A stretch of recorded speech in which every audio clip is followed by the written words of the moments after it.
It's time for business, and Sandra Fenu has it. Hello, Sandra. Hi, 25 years of media excellence. 25 years. Great to 25 see years. But have you heard of journalism? Yeah, we are number one. Have you heard of municipal bond before? I still have. And I guess you know what that means. Well, the stock exchange is saying that they want to introduce that so that the assemblies can get some money for developmental projects. It sounds like a nice idea, but the municipalities and district assemblies should be able to raise money first of all. Well, let's hear what they have to say. Celebrating 25 years of media excellence. My name is Sandra, and I'm up, and as always, I'm here for business. The Ghana Stock Exchange is set to engage local assemblies on issuance of municipal bonds. This involves raising funds from financial institutions for targeted projects in their localities. This move is part of plans to reduce the burden on government's budget. Chief Executive of the Ghana Stock Exchange, Ekwafeji, told Joy Business his outfit has begun an engagement with assemblies to ensure the necessary challenges are cleared before raising the bonds. After showing a positive performance last year, the market is hopeful of improving upon its performance by getting district assemblies and key state institutions to use the market in raising funds for infrastructure projects. According to the Chief Executive, Eko Afeji, the management of the Ghana Stock Exchange will be engaging various municipalities to help with their balance sheet. What we are saying is that it will be interesting, and I think it will be one of the things that we'll do to try and get our municipal authorities to issue bonds. But we need to explore further to find out whether there are any legal impediments in the way. Don't forget, do they keep books properly?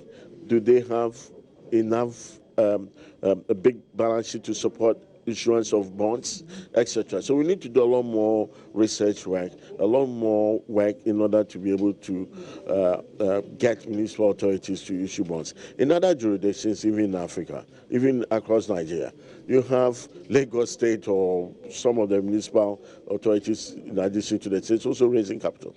He also disclosed that the integration of the West African Stock Exchange, which is championed by ECOWAS member states, will help businesses expand their sources of funding. All that we are trying to do now is to gain recognition from ECOWAS so it can be binding on all of us.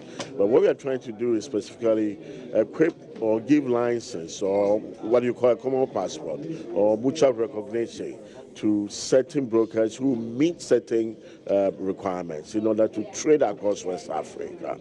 Then also want to encourage IPOs across West Africa. And the benefit is very simple: larger market. Larger market. So if you're doing an IPO in Ghana and you can meet all the requirements that we've come out with for IPOs across the markets, and you get recognition from Nigeria, you can open up your IPO too in Nigeria. The 2019 performance of the Ghana Stock Exchange is one of the highest results recorded on the sub-region for the year. Ebenezer Sabute's report for Joy Business. Away from the stock exchange, the National Petroleum Authority says it will soon start revoking licenses of oil marketing firms that are not adhering to industry standards. According to the authority, this move is to help eliminate substandard fuel and ensure consumers are not shortchanged. Chief Executive of the National Petroleum Authority, Al-Hassan Tampoli, disclosed this at the launch of the second phase of the petroleum marketing scheme in Accra. The marker is a unique identifier which aids in distinguishing the various types of petroleum products and exposes the addition, if any, of a foreign product. According to Chief Executive of the National Petroleum Authority, Al-Hassan Tampoli, his outfit will resolve to revocation of the licenses of companies which are not adhering to standards. In Uganda, when you fill the marker test for the first time, you are made to pay, is it a 50% or 100% of the tax that you evaded? The second time is multiplied, times 2, is doubled. The third time, they seize their license. We are getting to the stage where we'll be seizing the licenses after second or third failure. Because the revenue that the government is expecting from the downstream petroleum industry is almost in excess of 5.2 billion Ghana cedis. Guest speaker at the event, who is also the Chief of Staff, Akosua Frema Oseo-Pari, believes the initiative will go a long way to reduce revenue losses to the state. Now, it's also significant to recognize the impact of this adulteration and malpractices in the industry to consumers, and as well as the losses of revenue for the government. We need revenue to develop this country. We need revenue to put our needed infrastructure, either social services or for things like roads, which is now the topic of the country.